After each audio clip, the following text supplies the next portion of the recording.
and welcome to Start Right Here, a podcast where we discuss breaking in, standing out, and the path to success in the beauty industry. I'm your host, Corinne Corbett, and I hope the conversations I have with my guests inspire you to forge a path of your own. Let's get started. Today, I'm happy to welcome Kelila Venson.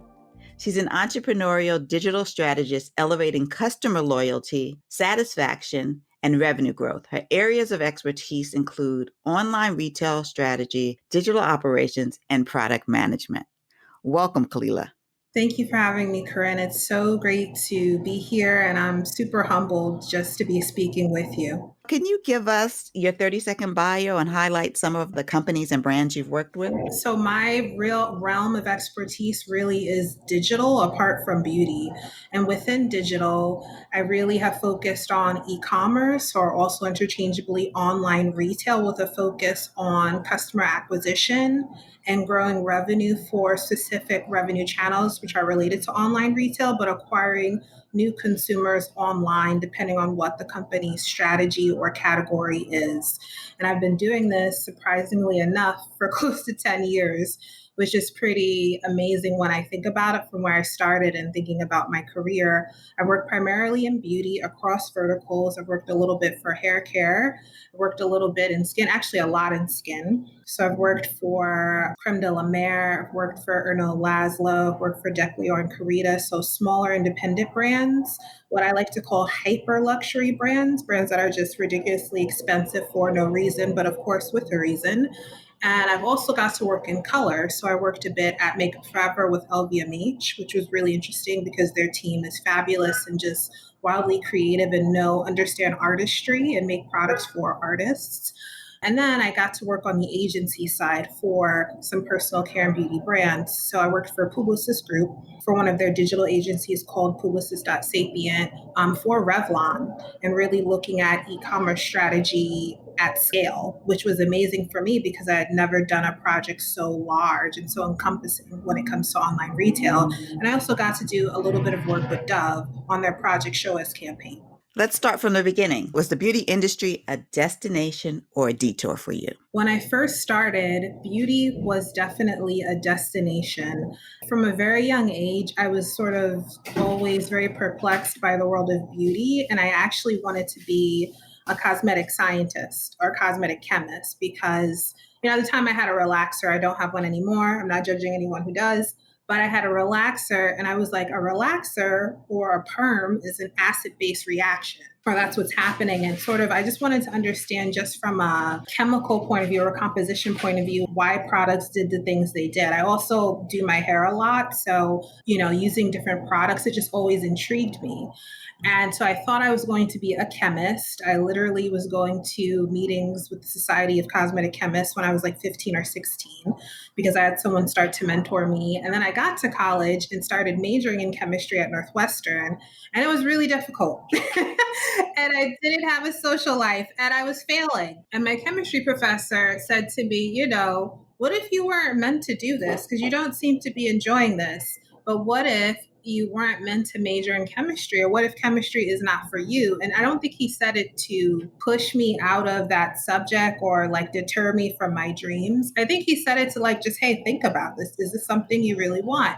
And I thought about it and I was like, I don't think I have to take this, super quantitative method to enter the industry. What if I focused on marketing? And so I was taking Spanish courses at Northwestern. I was getting straight A's. It was like the easiest thing ever. I came into university actually speaking a lot of Spanish. I'm bilingual. And so I was taking, second, third year courses as a freshman because I was already speaking it from working in retail during high school. So I ended up majoring in Spanish and minoring in marketing ideology, which now they have like a marketing certificate program at Northwestern. But by the time I graduated, they didn't have it. So it was a destination because I looked at all these campaigns. Like some of these beauty campaigns are just so beautiful.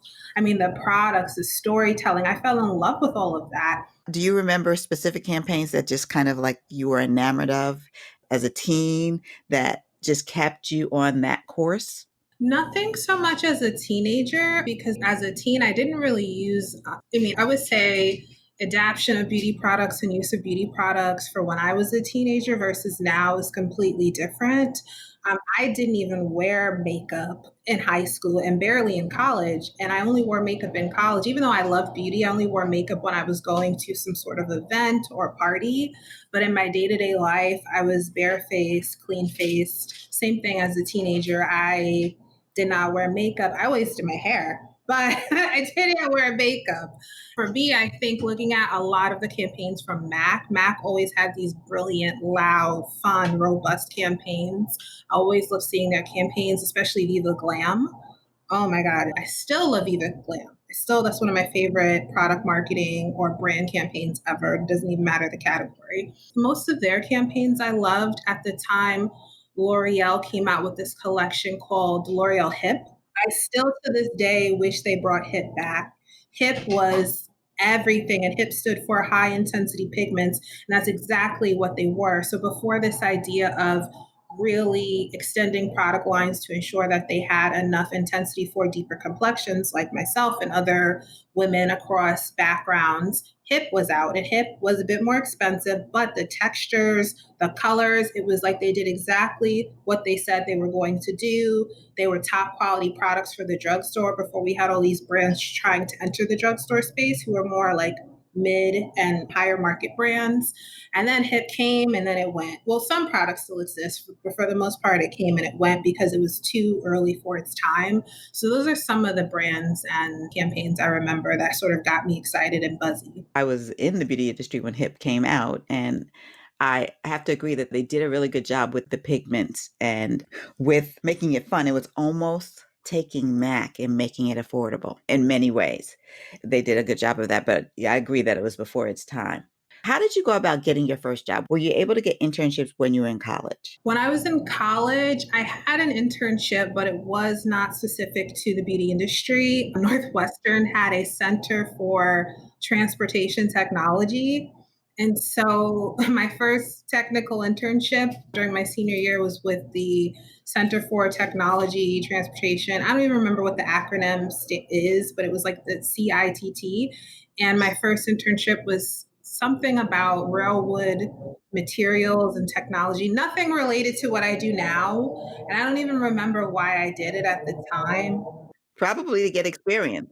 Yeah, it was good, but it wasn't what I needed. In retrospect, I probably should have looked for industry specific experiences, which I didn't. Actually, my first paid job was technically an internship, and I got paid with a stipend. So my first role at Erno Laszlo before my promotion, that was actually an internship as a sales and marketing intern. What were your responsibilities in your first role as an intern? The stipend you received, they gave you some pay, but you had a job as opposed to, kind of getting coffee, correct? Yes, my job was definitely not getting coffee. And not to say at times I didn't, but that was not the majority of my job or not the focus of my job. I was really there as support, almost as an assistant or a coordinator. So it was an internship, but I was really playing the role of a marketing assistant, a marketing associate, or a marketing coordinator. It's important being able to multitask. You did it successfully because you transitioned to a permanent role.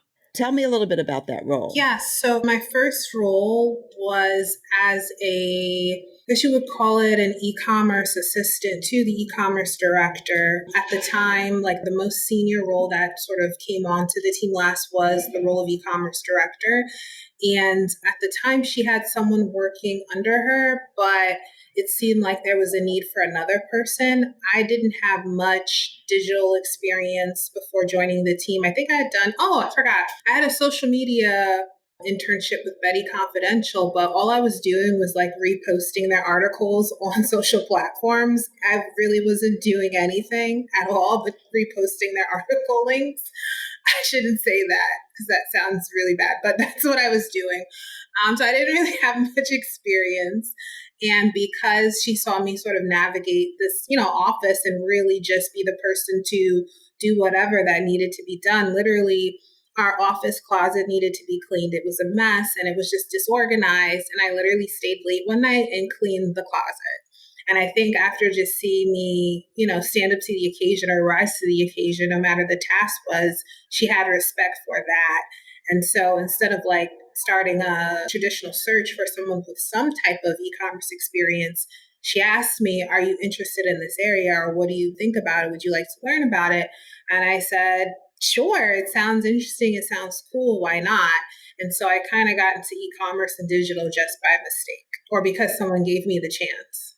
What skills did you learn in that first role in e-commerce that set you up for success later? First skills I learned in using certain platforms. So e-commerce, or what you will learn in e-commerce, is primarily a lot with platforms that are used depending on the organization that you worked with. At the time, the main platforms were Magento, which is a platform to help you set up a shop or a website where you sell, and WordPress, which WordPress, you can make it very customizable.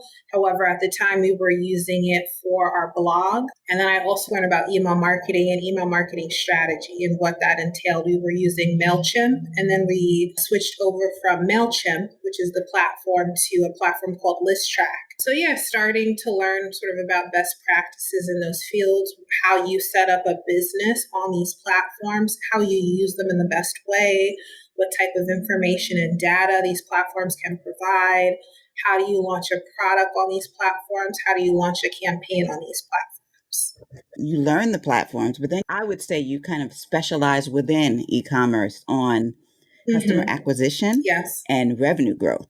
that's definitely correct. How did you end up specializing in revenue growth? At the time, the company was exploring new markets, new models. Really, that's the best way to say it. And they had rebranded in globally. They used to have over 100 products, something like that, close to 200, and they cut that down to like 50 or 60 of their core or their tried and true.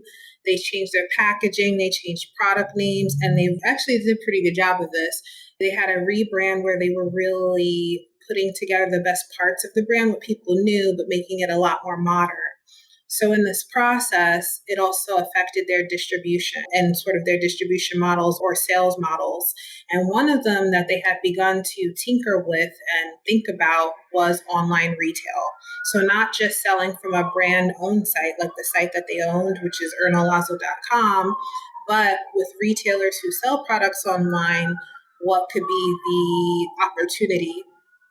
And that looked very different from what it looks like now, as far as the retailers that are in the North American market or who hold up most of that space. Back then, you had a lot of smaller websites who were destinations for beauty or had very curated assortments for beauty products by various price points. Beauty.com was one of them. It got acquired by Walgreens in like 2012 or 13. But anyway, the space of the environment was different.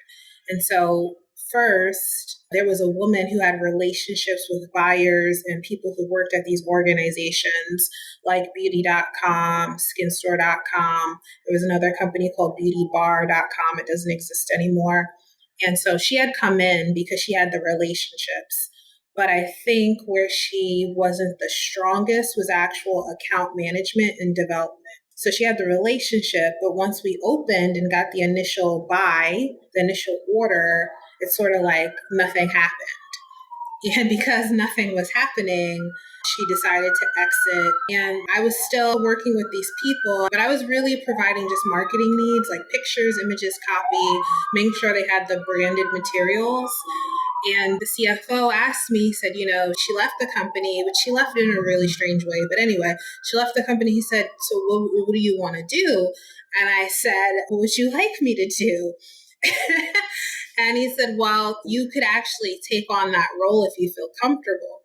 And at the time, I was not comfortable at all. I felt like I did not know what I was doing. I didn't know anything. What do I know about sales contracts and account management? I knew nothing about that. A lot of the conversations were around pricing, how much these retailers could sell the product, how much they could buy the product for. So this was territory that I did not have experience with. But one thing I did know was that I was a people person. I knew a lot about this brand. I knew a lot about the products, and I could sell. I could sell these products because I knew about them. I could speak with excitement. And I found that these teams at these websites were really excited about that. If you could get them excited about the product and get their teams excited about the product, that's where the magic happened. Yeah, that's how I got started. What I'm hearing from you is it's not only important to have a toolbox, a core set of skills, but if you're working on a brand, you need to know it inside and out, at least the product offering, so that if an opportunity arises, that you can use that skill about the product to advance your career. I would say yes, especially if that's a part of the brand's DNA. And with that brand, that passion and excitement about the products was a part of it.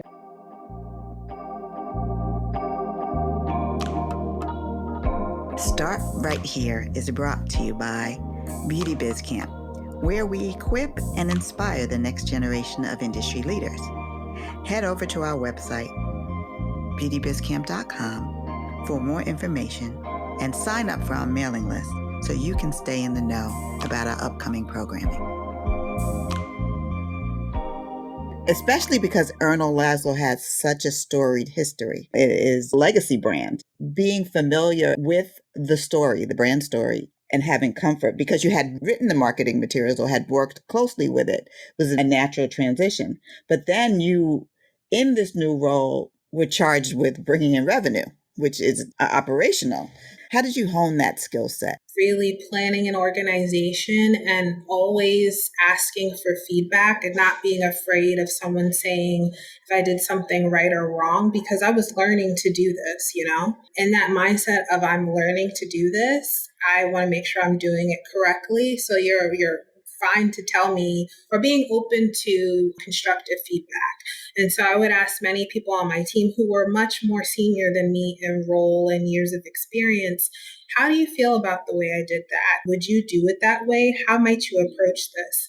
And it's for me now, whenever someone kind of comes into you with that energy and that understanding of please give me feedback because I want to do this better, it made my colleagues want to provide that for me, and it helped empower me in many ways. Like the most important thing, or one of the best pieces of feedback that I got regarding account management was make sure you have standing meetings with these people so you can always talk about what the needs of the business are.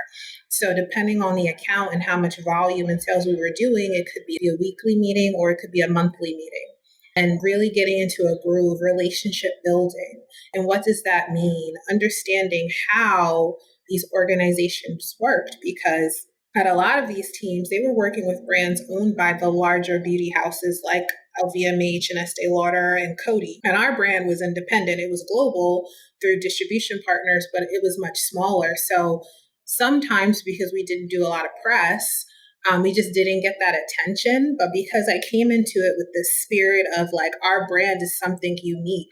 We had really great gift with purchase program as well. I mean, our samples were worth like $150 just for a 0.5 ounce sample of something. So I really came into it with being like, this is what we offer as a value. It's not just the product, it's our story, and it's that romantic storytelling and that heritage that sets us apart. You mentioned earlier how just the digital platforms and the tools that you use have changed drastically.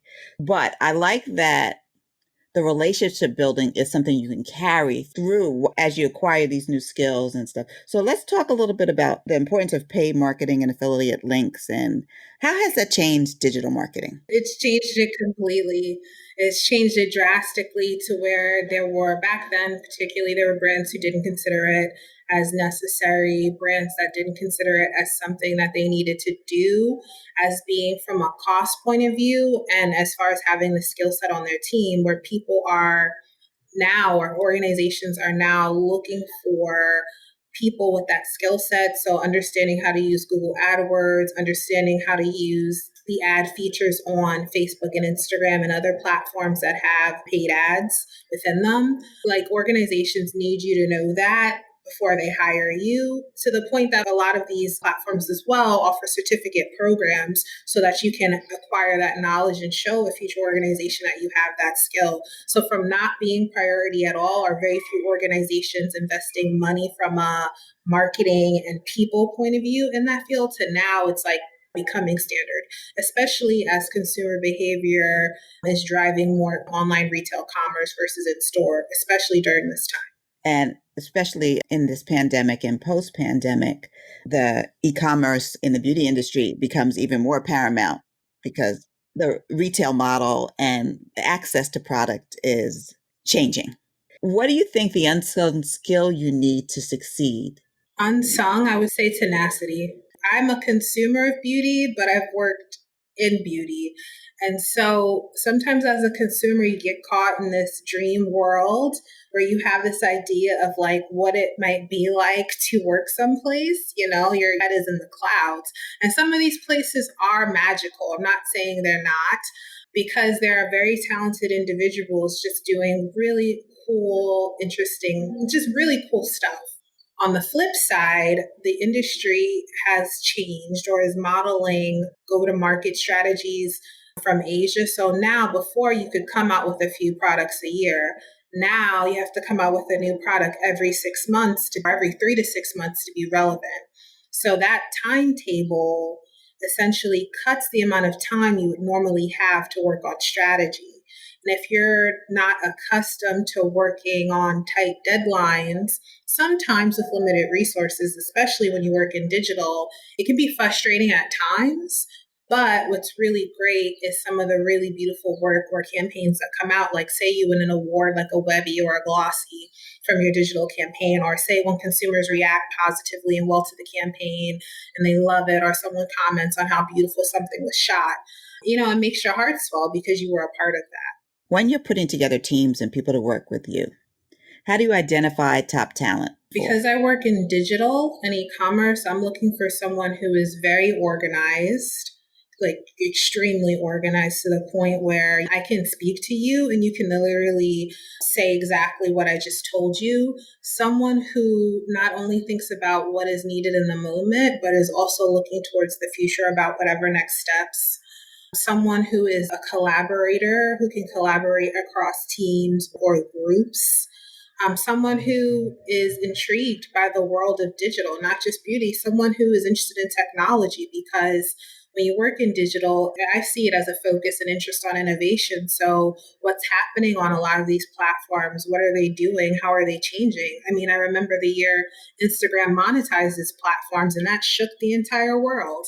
Really thinking about the future, because as these platforms change, your strategy and approach to using them has to also change. You not only have to have a certain level of skill set, you have to constantly be willing to acquire additional skills. You have to be curious not only about the industry and the product, whatever your product offering, but about what's happening on the technology landscape. Yes. Just be a student of both industries, so to speak, of the digital technology landscape and the beauty landscape, so that you see how technology can be applied into beauty. Would that be correct? Yes, agreed, agree wholeheartedly. And I would even say to not only look at beauty for brands that are doing really well, look at other verticals. Look at finance and how finance companies like MasterCard are doing digital campaigns. Look at apparel. Look at how Nike and Adidas do their campaigns. Look at luxury for luxury. I didn't look at just skincare. I looked at Ferrari and how those, marketers were doing campaigns. So look outside of your vertical for best and practice examples, because you'll find more that will help you in your work. When do you know it's time to leave a job? There are a couple of things, and I've been at a couple of places.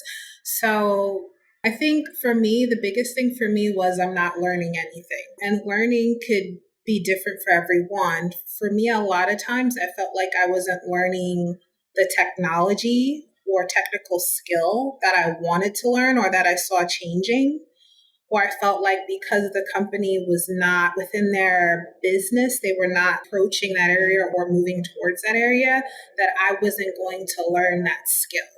And that's something that I really had to think about, because even from when I started, I realized, yes, I'm in beauty, but I'm really in digital. I'm a digital marketer who's focused on revenue growth. And so if I'm not acquiring certain skills or just seeing how this world is changing, which it has changed a lot in the past 10 years, especially due to social platforms and technologies, I felt like I was going to be missing out on something. So that's one, you're just not learning, or you don't feel like you're learning enough. Another could be the culture. And I think that's the way across a lot of organizations. And, one's values don't align with that culture, it may affect their journey for the rest of their career. But values are different from person to person. So what I may value as what Kelila may value from a professional experience may be different from another person. Yeah, well, I think those are great points. If you stop learning, you stop growing. Culture fit is something people often use not to hire you. But once you're in an organization, you start to realize whether the culture of an organization aligns with where you want to be in the future. And you can make a decision based upon that. I wholeheartedly agree. Those make perfect sense to me. So that ends our first rounds of questions. And we're going to go into the fun. Now let's move on to our fast track questions. What is the first beauty product you ever purchased or tried? Now, for you, this could be hair care as well as makeup. Would an accessory count as a beauty product? Absolutely. Butterfly clips from the beauty supply store. I used to love butterfly clips. I kind of want to bring them back because I love accessories. I still love accessories. I own headbands, patterned ones, print ones, crystal ones, barrettes. I've always loved barrettes, but those butterfly clips, that was like my sauce. Like if my dad gave me $1, I would walk 30 minutes to the beauty supply store and buy a pack of butterfly clips. I loved them. And was there a specific style that you rocked with your butterfly clips? Yes, I had the flat twists. I had flat twists. At the time, I had a relaxer. I mean, I still do it now, but I had flat twists, and I would put the butterfly clips at the end of the flat twist, and then the rest of my hair was out and bumped on the bottom. Okay, gotcha. I remember that look. So what is the most recent beauty product that you tried? Most recent that I've tried, I love skincare. I think from working a lot in skincare, I love skincare. And so I love this brand called Innisfree. It's a Korean brand owned by More Pacific. It does really well in Korea and it's doing really well in the US. And they have a green tea line. They have these like mask hydrating pads. And what I do is I cut them in half and I put them underneath my eyes in the morning to help with just hydration and darkness. And I feel like they just make my skin feel so soft, and just from the texture of the serum in the pad, it's hydrating, but it doesn't leave you greasy. And you don't have to wash it off. No. That's great. What's the beauty advice you either live by or leave alone? The advice that I live by, washing my face morning and the evening, or even after I work out. I have combination skin. As I get older, it's getting drier around the cheek area. Also having a routine that you do regularly, but also just washing your face. Like a lot of your problems would be solved if you just kept your face clean. I should say sunscreen. That's another one. But I feel like the washing your face thing for me has helped more times than not. Is there anything you leave alone, that beauty advice someone gave you that you just leave alone? Beauty advice I'd leave alone. 2 things that I'm seeing on social media. Be very wary of the trends you see on social. Be very wary of the trends you see on social and who is telling you to do this. One trend is facial blading, or I forgot what it's called. Oh, the vampire facials? No, not the vampire facials, but essentially where you take dermaplaning. Dermaplaning, yes. And I'm seeing people on YouTube advising people to do this with like eyebrow razors. Don't do that. Leave that to the professionals. Do not take a razor to your face, or like a regular razor that you would use to shave your body on your face. Don't do it. Don't do it. Don't do it. Don't do it. Just leave that to the people who actually know how to do that. What's the best career advice you ever received, and what was it? I think the best career advice would be some of the career advice I've gotten most recently. I've been doing some career counseling lately, and from Louisa Tatum, who is offering her services through the New York Public Library. And it kind of helps me think about my intention as I go into new roles or new experiences. And she was saying that for every role you prospectively look at, you should know exactly in going into the role what you want from the role, not just from a compensation or company culture, but really what do I want to get out of it? So if it's to learn a new skill, that's one of them. If you want to be known for executing a certain type of project, that's another one. If you want to use that role to get to another role within the organization, because those things will be your North Star and will help you focus as you are in that role and you grow in that role, especially when times get tough. We've all been in a job where things get difficult, whether it's related to culture or related just to the job being difficult or the task being difficult. So you have to always say, what is your North Star? And what are you going to focus on to help guide you in that journey, in that role? That's amazing career advice. Are you a mentor or mentee? I have a mentor, but she's not in beauty. She's actually known me since I was 16, and we've just stayed in touch because she's from my hometown. And we just ended up staying in touch. So now she's like an auntie to me, but that is my technical mentor. We're just like family now because she's known me since I was half my age, which is so crazy to think about. And I have mentees, but not in like I don't want to say this like, oh, you are my mentee and I've said this to them. I have people within my community where I've tried to give them advice or tried to help them navigate the world of beauty or the world of digital. Because I am a Black woman, I think about sort of how can I give back and what I wish I had as I was navigating certain spaces and certain conversations. So if I can help someone in some way, why not? What do you think the path to promotion is? It really depends on your organization and what defines success on that team and understanding that so you can align what you do to that. Because for every team, that may be different. One manager may be like, if you don't support me in executing this revenue goal, you don't get your promotion. Another person might say, I want to see that you pick up a new skill during your time here. So if you don't do that, you don't get the promotion. Another person may want to see you build a relationship with another team. So I think like in understanding that, one, understand the culture of your department or your company. And then two, don't be afraid to have that conversation with the person you report to and say, what do you want from me? Or how can I support you? Because the more ways you can make that person look good, the better it is for you. That's invaluable advice. What is your best interview prep tip? And this is a big one because it's something that I wasn't aware of. But from a body language point of view, understand how you show up or how you could be showing up in interviews. So, of course, you want to practice what you're going to say, how you're going to speak to your experience as it relates to the role, but also think about from a body language communication standpoint, especially because we're going to be doing a lot of virtual interviewing, how you come across. So, what does your face look like? Are you smiling? Do you have an inviting look on your face? Wish I could find the video that I watched, but I had this interview for a company and I watched this really great webinar on body language. But of course, YouTube is your best friend. So definitely look up videos on YouTube about body language and how one communicates with their body language, because that could really make or break whether or not you get that role.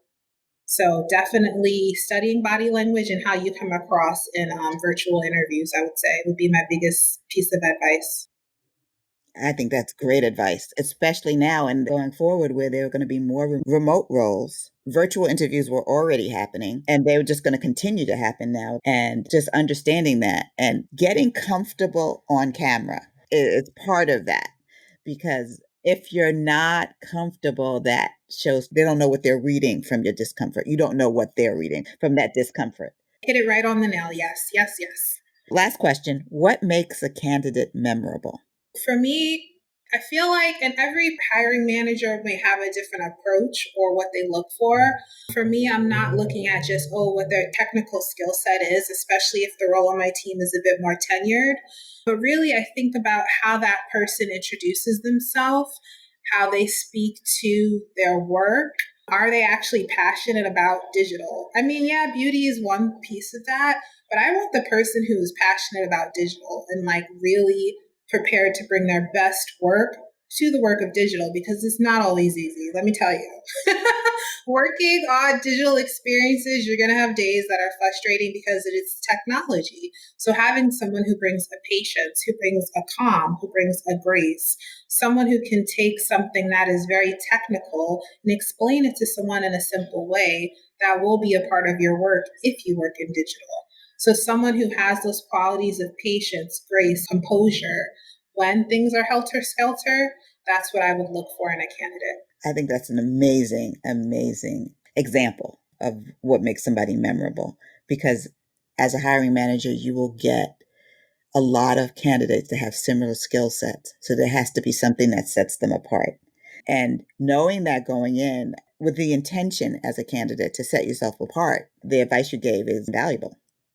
Thank you. Thank you. Thank you, Kelila, because everything we've talked about today, I think would be extremely helpful for someone, whether they're just starting out in the industry, curious about the industry, or looking to switch to an industry, be it the beauty industry specifically, or more importantly, digital, because if you wanted a digital role in beauty, you'd have to be digital first anyway. Yes, yes, yes, that is true. I have one more piece of advice that I thought of. Even though I am what's called a digital native, so someone who has worked only in digital, you can learn from anyone. So don't think as you navigate your career experiences or decide what you want to do within beauty, you can learn from any team and any person as long as you're open to it.